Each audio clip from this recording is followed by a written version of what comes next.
बहुत एक्साइटेड है आज के सेशन को लेकर के।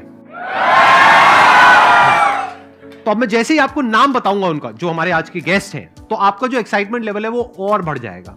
ये बताने से पहले कि गेस्ट कौन है, मैं आपको थोड़ा सा बताता हूं यूट्यूब के बारे में। यूट्यूब में क्या है कि पूरे वर्ल्ड की अगर बात करी जाए तो करोड़ों चैनल्स हैं जो अलग अलग जॉनर्स में हैं, अलग अलग कैटेगरीज में हैं। उसमें से दो बड़ी कैटेगरीज हैं, मोटिवेशन और एजुकेशन। पूरे वर्ल्ड में जो वर्ल्ड का नंबर 1 मोटिवेशन चैनल है वो मेरा है, और जो वर्ल्ड का नंबर 1 एजुकेशन चैनल है किसी इंडिपेंडेंट क्रिएटर का, वो उनका है, जो कि हमारे गेस्ट हैं। उनके 17 मिलियन से ज्यादा सब्सक्राइबर्स हैं। Please give an energetic and warm welcome to the one and only Khan sir.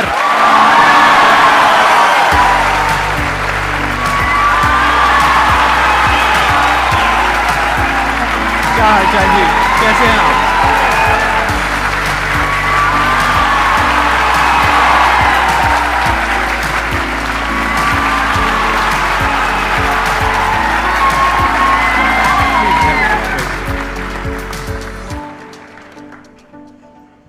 इससे पहले कि ऑडियंस आपसे कुछ पूछे या इंटरेक्ट करे, मेरे माइंड में एक क्वेश्चन है आपके लिए जी। जो बच्चे हैं वो आपके इतने दीवाने क्यों हैं, इतने पागल क्यों हैं आपके पीछे? मतलब मेरे कमेंट सेक्शन में भरा पड़ा था, खान सर कब आएंगे, खान सर कब आएंगे। मतलब ऐसा क्या जादू कर दिया आपने बच्चों के ऊपर? ये सवाल हम आपसे भी पूछते हैं, हमारे पे भी इतना कमेंट आया, इतना मेरे तो ऑफिस में लोग चले आए कि सर कब जा रहे हैं। अच्छा। क्योंकि हम लोग का तो एग्जैक्ट है, वही पढ़ाना है। हाँ। तो देखिए, हम लोग का मेन है कि बच्चों को जो जरूरत रहती है कि अगर लड़का पढ़ने आ रहा है ना, उसके मन में कोई डाउट ना रह जाए। हम उसको कहते हैं कि हम तुम्हें पढ़ा रहे हैं, दम है तो भूल के दिखाओ, याद करके नहीं।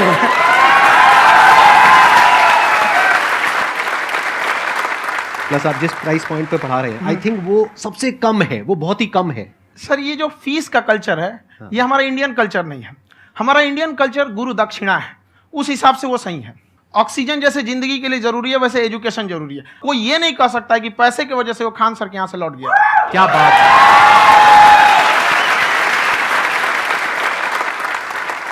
मैंने देखा कि आपका ये जो चैनल है कि ये पिछले 3 साल के अंदर अंदर ही ग्रो किया है। हमको जब चैनल शुरू हुआ तो एक दिन में हम 4-5 वीडियो बनाए। एक हमको कुछ आता, आज भी नहीं आता इतना, तो हम देख के कैमरा वैमरा तो हम कंफ्यूज हो गए, बाप रे। तो हम एक ही दिन में वीडियो शूट किया, पढ़ाने वाला टॉपिक था हमको। उसके बाद कभी वीडियो ही नहीं, 6-7 वीडियो एक ही बार शूट कर लिए। और एक जो थे जिनका कैमरा वगैरह था, मेरे पास कैमरे भी नहीं थे उस टाइम, और कैमरा 35,000 का था, तो 6 महीना इसी में लग गया, जो 35,000 इसी में फंस जाएगा। तो उनके कैमरे से शूट किए, उन्होंने कोई चार्ज लिया, उसके बाद हम छोड़ ही दिए। लॉकडाउन लगा, तब हम कहें आप कैसे पढ़ाएंगे, वो तो 1 दिन 2 दिन करते करते अचानक लंबा हो गया। तब हमको याद आया कि ओहो, मेरा एक चैनल भी है वहाँ पे। तो उस समय उस पर लगभग 30,000 सब्सक्राइबर हो चुके थे। तो जैसे लॉकडाउन लगा तो उस पर पढ़ाना चालू किया, और पता नहीं क्या लोगों को पढ़ाई में इतना इंटरेस्ट आ गया कि आपका स्टाइल ऐसा है थोड़ा सा, आप आई थिंक पढ़ाई के साथ साथ में जो बीच बीच में आप थोड़ा बहुत छोड़ते रहते हैं ना, मतलब जो एंटरटेनमेंट चलता रहता है। ये बात हम देखिए, जब हम गुलाम थे ना, तो अंग्रेजों ने एक चाल चला था कि भारत को हम फिजिकली गुलाम रखेंगे 100-200 साल, मेंटली 1000 साल कर देंगे। उन्होंने पढ़ाई का मॉडल चेंज कर दिया। उन्होंने ऐसा डिजाइन किया कि ये टीचर की रिस्पॉन्सिबिलिटी है, वो पढ़ा के चला जाए। टीचर की रिस्पॉन्सिबिलिटी यहाँ खत्म नहीं हो जाती। पढ़ाना तो कोई भी पढ़ा सकता है, टीचर की इससे बड़ी रिस्पॉन्सिबिलिटी होती है उसे समझाना। वो समझा कि नहीं समझा। अगर लड़का आपके समझाने के बाद डाउट रह गया तो ये आपकी गलती है। लड़का हमसे पूछता है, सर इतनी भीड़ है आपके पास, तो कहते सर डाउट कैसे पूछेंगे? हम कह रहे यार, तुम्हारा डाउट बचेगा तब ना पूछेगा तुम डाउट यहाँ पे।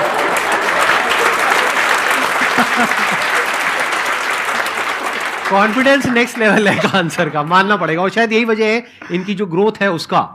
किसी ने शायद सपने में भी नहीं सोचा होगा कि पिछले 2 साल के अंदर अंदर जो आपके चैनल की ग्रोथ हुई है, जैसे आप खुद ही बता रहे हैं कि लॉकडाउन के टाइम पे आपके 30,000 के करीब सब्सक्राइबर्स थे, आज की डेट में 17 मिलियन है। और मेरा एक क्वेश्चन और है, इससे पहले कि ऑडियंस में से आपसे कोई क्वेश्चन पूछे, कि कई बार आप ऐसे भी टॉपिक्स टच करते हैं जो थोड़े से कंट्रोवर्शियल हैं या थोड़े से सेंसिटिव हैं, जिसके ऊपर बात करने की हिम्मत आई थिंक बहुत ही कम लोगों में है।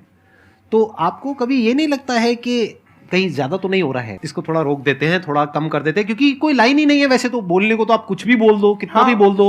हुई है कंट्रोवर्सी बहुत बार। एक्चुअली बचपन से हमको फौज में जाना था, और फौज वालों के लिए ये सब मायने नहीं रखता। उसको करना है मतलब करना है, तुम सामने कुछ भी रहो, डजंट मैटर।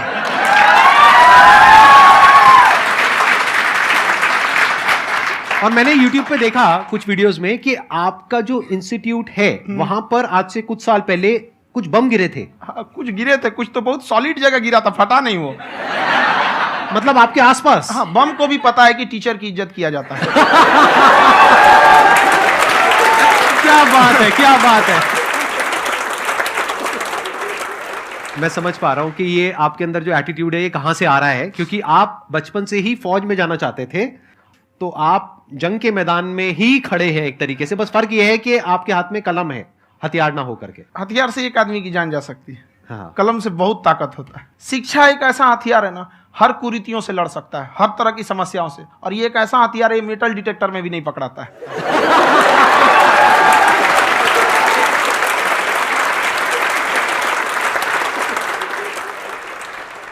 मेरा क्वेश्चन ये है कि अभी प्राइवेट ऑर्गेनाइजेशंस में पीटने का, पनिशमेंट का ये सिस्टम जो है खत्म हो गया है। हम आपके वीडियो में देखे हैं सर कि आप एक बड़ा सा रोल रखे रहते हैं, पुलिस है वाला ना? लाठी है वो, पुलिस वाला लाठी है, और स्टेज पे बुला के बच्चों को उसी से धुनाई शुरू कर देते हैं मस्त एकदम से, है ना?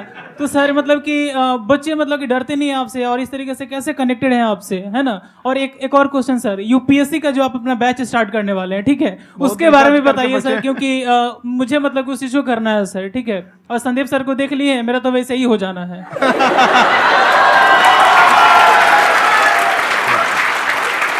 क्या हो जाना है? मेरा पूरा कंप्लीट करो। I'll be an IAS officer next year because I have seen you, sir. My day is like complete, sir. All the best. Thank you so much, sir. Thank you. पूरा बोला करो। हाँ। Thank you. देखिए, लड़कों को जहां तक पीटने की बात है, जब पढ़ाने की बात आएगी तो उसको हम पूरे बेहतरीन ढंग से पढ़ाएंगे। लेकिन जब सजा देने की बात आएगी ना, तो वो भी बेहतरीन ढंग से होगा। ऐसा थोड़ी होगा कि बस एक ही चीज बेहतरीन ढंग से होगा। और डर का होना बहुत जरूरी है। ये डर भी अपने आप में एक मोटिवेशन है, क्योंकि जब आपके अंदर एक थोड़ा सा डर रहे ना, तो डर के भागिए मत। एक ऐसा डर जिसको आप लगे कि नहीं नहीं थोड़ा सा और करने की जरूरत है, फिर तो ये हम इसको क्रॉस कर जाएंगे आप। तो लड़कों के अंदर ये डर बनाना भी जरूरी रहता है। और रही बात यूपीएससी वाले की, जो आपने बोला, बहुत सारे लड़के वेट कर रहे हैं यूपीएससी की, क्योंकि 2-2.5 लाख फीस सारे लोग एफोर्ड नहीं कर सकते। और हमारा वही रहता है, हम तो ज्यादातर हमारे स्टूडेंट देखेंगे तो किसी के रिक्शा वाला, सब्जी वाला, यही लोग, इनको तो 2.5 लाख रुपया, इनके पास पूरी संपत्ति नहीं होती है, फीस कहाँ से भरेंगे वहां पे, उसके बाद रहेंगे कहाँ से? तो ऑल ओवर इंडिया से, कश्मीर से कन्याकुमारी तक, गरीब से गरीब भी लड़का उसको पढ़ सकता है। यही कुछ 1000 रुपये मंथली, 12-14 हजार साल का पड़ेगा, खत्म हो जाएगा इतना में।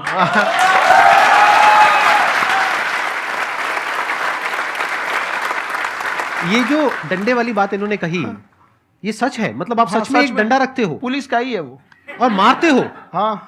कि मतलब अगर कोई लड़की छेड़ता है या ऐसा कोई भी उल्टा नहीं, पुल्टा काम पढ़ाई करता लिखाई है, कुछ भी गलती करेंगे तो पिटाएंगे वो यहाँ पे, कैमरे पे, ऑन कैमरा, जैसा भी रहे, कुछ भी पिटाना तो उनको फिक्स है। एक तो कोई मतलब विधायक जी थे, उनके लड़का को पीट दिए, तो चला है दल बल लेके अपना वहां पे। उसने घर पे नहीं बताया था कि सर ने पीटा है, बस बोल दिया कोचिंग में पीटा है। बाद में पता चला हम पीटे हैं, तो उसके पिताजी मेरे सामने और पीटे।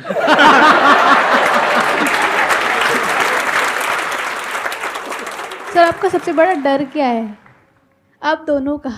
फौजी को डरे नहीं लगता है, बाकी अब सर से पूछिए। आज के सेशन से पहले कोई डर नहीं था, लेकिन अब मुझे इनकी डंडे वाली कहानियां सुन करके डर लग रहा है कि कहीं मैंने गलती से कुछ बोल दिया अरे ऐसा और नहीं। इन्होंने कहीं पीछे कुछ रखा हुआ है, और यहीं आ करके अगर इन्होंने मेरी पिटाई कर दी तो बहुत बुरा हो जाएगा। तो इसलिए हमको थोड़ा डर लग रहा है।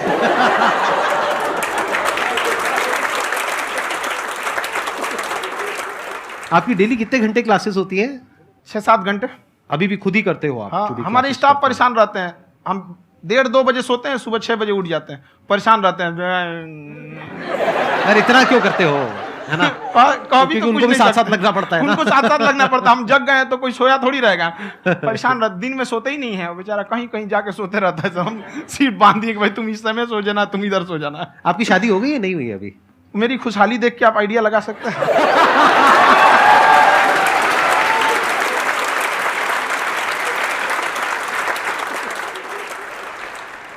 First of all I would like to say sir thank you so much to you and to your team कि आपने मुझे यहाँ आने का मौका दिया।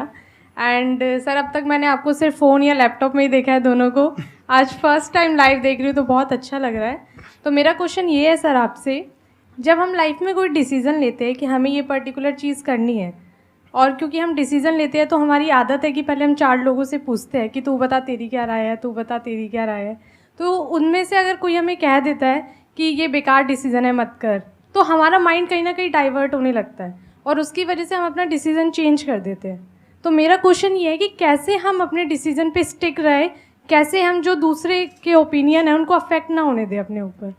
दूसरे से सलाह लेने से पहले एक बार खुद उस पर रिसर्च कर लेना चाहिए, ताकि आप सामने वाला क्या सलाह दे रहा है आपको समझ में आना चाहिए। यहाँ पर ऐसा नहीं है कि कई बार ऐसे होते हैं कि दूसरे वाले को एक्सपीरियंस होता है, तो अगर आपको पहले से आइडिया है, उसके बारे में आप बेहतरीन ढंग से रिसर्च किए हैं कि क्या इसमें प्लस पॉइंट है क्या निगेटिव है, उसके बाद आप किसी से सलाह लेने जाइए। ये नहीं कि मन में आया सीधा बता गड़बड़ा जाएगा। तो वहाँ पे पहले आपको R&D करना पड़ता है, समझ में आया कि नहीं। और जिंदगी हो या गाड़ी, जीतेगा वही जो टाइम पे गियर चेंज कर रहा है।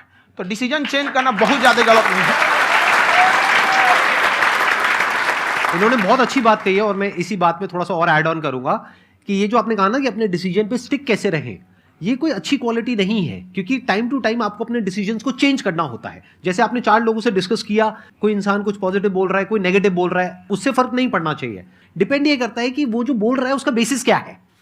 क्या वो किसी नॉलेज या एक्सपीरियंस के बेस पे बोल रहा है या ऐसे ही कुछ भी बोल रहा है? ऐसे ही बोल रहा है तो फिर उसकी बात पे ध्यान क्यों दे रहे हो?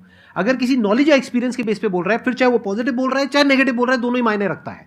उसके बाद में रिसर्च करनी है और फिर रिसर्च करने के बाद में फाइनल डिसीजन अपना खुद का होना चाहिए। अब वो डिसीजन उससे अलग भी हो सकता है जो आपने पहले लिया था, और वो सेम भी हो सकता है।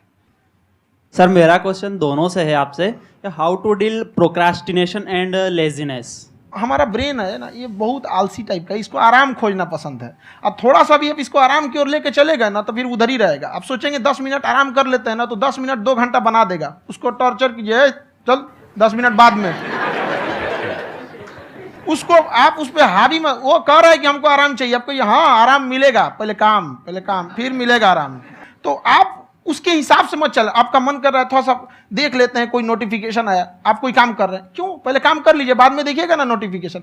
आप हावी मत होने दीजिए यहाँ पे। अगर आप 5 मिनट भी थोड़ा सा लूज पड़े ना, थोड़ा सा कमर सीधा कर लेते हैं, 2 घंटा बर्बाद कर दिया आपको। हावी मत होने दीजिएगा उसको अपने ऊपर। प्रोक्रेस्टिनेशन को तोड़ने का एक ही तरीका है, सबसे छोटे लेवल पे ले जा करके उस गोल को तोड़ दो।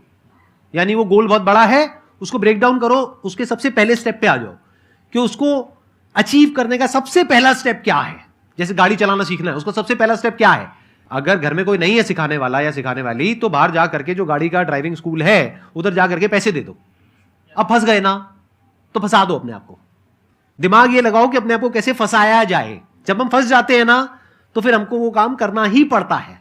Then there is no looking back. जब तक आप सोच रहे हो तब तक सोच रहे हो, उसको बोलते हैं पैरालिसिस ऑफ एनालिसिस, कि आप सोचते चले जा रहे हो अपने माइंड में, मैं ये करूंगा वो करूंगा वो करूंगा वो करूंगा, और प्रोक्रेस्टिनेट हो रहा है, वो चीज टलती चली जा रही है। तो उसको छोटे से छोटे लेवल पे ब्रेक डाउन करके उसको कर दो, दैट इज नंबर 1। और जैसे ही करना शुरू करते हो, कोशिश करो कि उसको जब तक कि आप सही से नहीं कर लेते हो उसको छोड़ना नहीं है, तो आपकी लेजीनेस भी खत्म हो जाएगी। कई लोगों को तो हमने देखा जो सप्ताह में कुछ भी नहीं करता, वो भी संडे को आराम कर रहा है।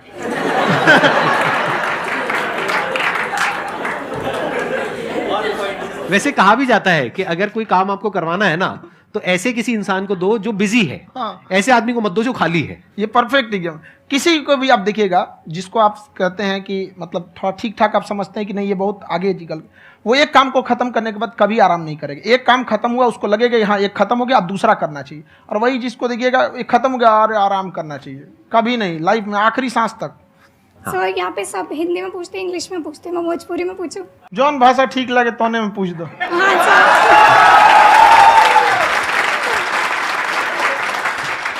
सर ये पूछे के चाहते नहीं कि जैसे हमने के पढ़ाई करी नहीं सर, तो कभी कभी डेली टारगेट्स जो होला वो कंप्लीट ना होला। अगर टारगेट्स कंप्लीट भी होला तो फिर ऐसा इरिटेशन या फिर वो एंजाइटी या फिर कि और करना है या फिर अभी नहीं हुआ, वो चीज़ हमेशा रहेला। तो वो कम कैसे करल जाए? देखिए टारगेट्स को ना हम लोग को एक अपने हिसाब से पहले फिट करना चाहिए। ऐसा नहीं कि दूसरे किसी इंसान को देख के हम टारगेट फिट कर ले। कोई लड़का 8 घंटा पढ़ रहा है, कोई पहली बार अभी पढ़ना ही चालू किया, उसको देख के 8 घंटा पढ़ेगा तो पढ़ाई छोड़ देगा। तो आप अपनी क्षमता के हिसाब से देखिए कि आप कितना पढ़ सकते हैं। अगर आपने एक घंटे को बना लिया कि हम 1 घंटा पढ़ सकते हैं, अगले 1 हफ्ते तक उसको सस्टेन रखिए। जिम में कैसे करते हैं लोग, पहले दिन उठा लीजिएगा 1 क्विंटल तो हार्ट अटैक हो जाएगा। तो वो धीरे धीरे टारगेट सेट कीजिए और अपनी क्षमता को भी देखिए। हर इंसान की क्षमता अलग है। कंगारू को देख के हाथी छलांग मारेगा, पैर तोड़ के बैठ जाएगा।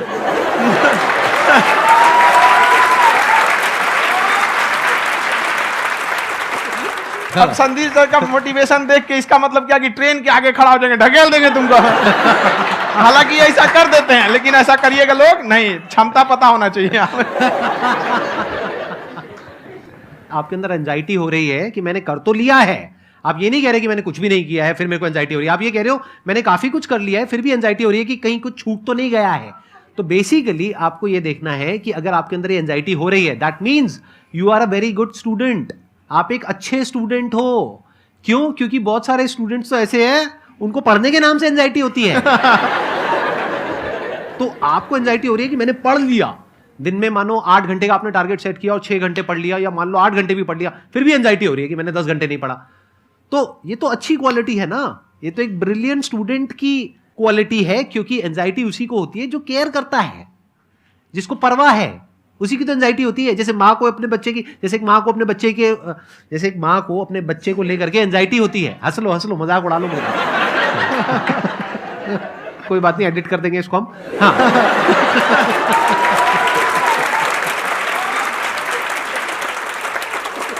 जैसे एक माँ है, उसको अपने बच्चे को लेकर के एंजाइटी होती है, थोड़ी सी भी तबीयत खराब हो जाए उसको एंजाइटी होती है, चाहे बच्चा ठीक भी है, डॉक्टर को नहीं होती है। क्यों? क्योंकि माँ को उस बच्चे से प्यार है। तो दैट मीन्स कि आप अपनी पढ़ाई को लेकर के सीरियस हो, इस वजह से आपके अंदर एंजाइटी हो रही है, विच इज नॉर्मल। जहां पर प्यार मोहब्बत होती है वहां पर थोड़ी बहुत एंजाइटी तो होती ही है ना। समझ रहे हो ना मैं क्या कहना चाह रहा हूं? आप लोग समझ रहे हो ना मैं कहां जा रहा हूं? जब वो किसी और से बात करती है तो एंजाइटी होती है ना।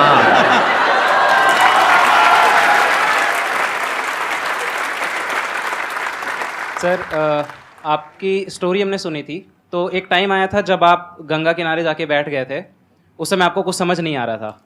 तो उस समय मतलब आपने ये डिसीजन कैसे लिया कि अब आगे नहीं, यहाँ से वापस जाना है? रास्ता ही नहीं था। घर जाने के लिए एटलीस्ट 90 रुपए चाहिए थे, जेब में 40 रुपए थे, कैसे घर जाते हैं?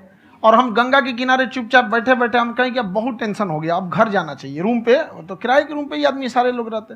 गए वहाँ पे तो रूम लॉक हो गया था, तुम खटखटाए तो ऊपर से गुस्सा से बोले जो ऑनर थे, क्या टाइम हो गया है? तुम कहीं 9-10 बज रहा होगा। घड़ी देखिए तो 2 बज रहा था रात का, 2-2:30 बज गया था वहाँ। टेंशन में आप, तो होता है कई बार ऐसा समय आएगा कि लगेगा जैसे अब कुछ नहीं हो सकता है, तो इससे घबराना नहीं है। कभी कभी गुच्छे की आखिरी चाबी भी ताला खोल देती है। जो बातें आपने बताई कि घर में प्रॉब्लम्स ये वो, ये तो बहुत लोगों ने फेस करी वहां पर, आप अकेले नहीं है, बहुत लोगों ने ये प्रॉब्लम्स फेस करी, बहुत तरह की प्रॉब्लम्स देखी, बहुत तरह की स्ट्रगल्स देखी, लेकिन वो सब इतने कामयाब नहीं हो पाए जितने कि आप हुए।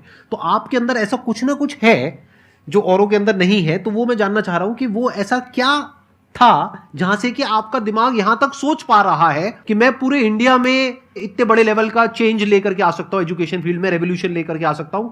ये सोचना ही बहुत लोगों के बस का नहीं है। मेरी एक खुद की थिंकिंग, अगर हमको कोई 100 रुपए किसी काम के लिए दिया, हम सबसे यही कहते हैं, तो हम कोशिश करते हैं उसे 200 का रिटर्न दे। अगर कोई हमसे 200 रुपया फीस दे रहा है, 250 दे रहा है, तो हम उसको ये कोशिश करते हैं कि तुम्हें ऐसा लगे कि नहीं भैया हमने 10-20 हज़ार का पढ़ लिया यहाँ पर। वो ईमानदारी से कभी कमी नहीं। और हमेशा अगर हम प्रॉमिस एक्स का करते हैं तो डिलीवर 4x करना चाहते हैं। ध्यान से सुनना और ध्यान से समझना इस फर्क को, अगर आप समझ पाए तो बहुत आगे जाओगे लाइफ में। एक वो होते हैं जो ये सोचते हैं कि हमें सब कुछ मिल जाए, हमें कुछ भी करना ना पड़े। दूसरी कैटेगरी होती है लोगों की जिनको जितना मिलता है उसमें भी चोरी चकारी करते हैं या कोशिश करते हैं कि उससे कम दे सामने वाले को जितना कि हमें मिल रहा है। तीसरी कैटेगरी होती है लोगों की, जो इनके जैसे लोग होते हैं, वो क्या करते हैं, वो ये सोचते हैं कि अगर मैंने किसी से 1 रुपए भी लिया, देखा जाए तो 200-250 रुपए कुछ भी नहीं होता है, 200-250 रुपए अगर मैंने लिया तो कैसे उसको 400 रुपए की वैल्यू दूं। ये जो थिंकिंग है ना, यही एक फर्क होता है एक ऐसे इंसान में जो बहुत आगे निकल जाता है और उस इंसान में जो मीडियोकर रह जाता है। आप अपने आप को अपने आप के ऊपर समय दीजिए, उसको डेवलप कीजिए। जब आप अपने आप के ऊपर खर्च करते हैं तो आने वाले समय में लोग गूगल पे आपको सर्च करते हैं। क्या बात है सर, ये आपने अभी बनाया है या ये कोई पुराना आपका वो है? बनते रहता है इसे, फ्लो में बन जाता है। आपके अंदर ना सर एक कवि छुपा हुआ है कहीं ना कहीं जो बाहर आना चाहता है। कभी ना कभी आपने सोचा होगा कुछ।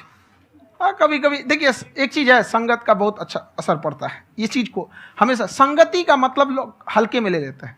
संगति का मतलब होता है संग संग गति। तो अच्छे लोग के साथ रहेंगे तो संग संग अच्छी गति होती जाएगी, खराब में रहेंगे तो ये भी होता है। बट अपने आप को थोड़ा सोचना चाहिए कि हम केवल जी के मर जाएं इसके लिए नहीं आए हैं।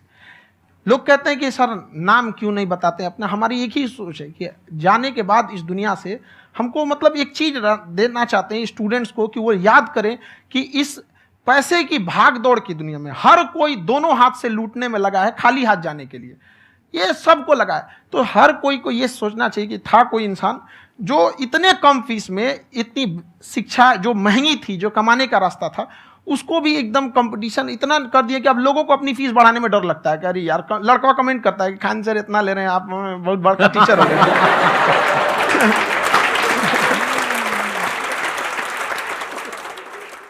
खान सर की एक क्लिप है, ये समय और समझदारी में बहुत फ़र्क होता है। अगर समय रहते समझदारी आ गई तो इंसान कामयाब हो गया, लेकिन अगर समय चला गया फिर समझदारी आई फिर तो बेकार है। तो सर मतलब कुछ आपको ऐसी चीज़ लाना चाहिए जो मतलब बच्चों जो तैयार हो रहे हैं उनको ये चीज़ें मतलब एंड टाइम पे दिखे। समझ रहे हैं आप मेरी बात? नहीं समझ?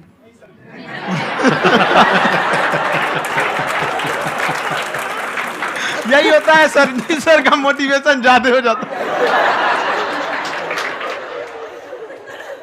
जब आप स्ट्रगलिंग फेज में हैं तो कम से कम चीजों को अपने ऊपर खर्च कीजिए, ज्यादा से ज्यादा सीखने में खर्च कीजिए। अगर आपको राजा बनने का शौक है तो गुलाम की तरह मेहनत करना सीखिए, तब राजा बनेंगे।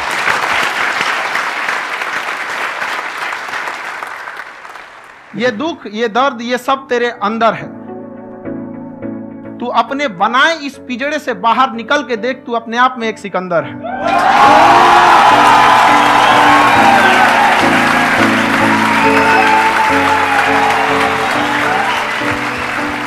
Thank you so much sir for coming.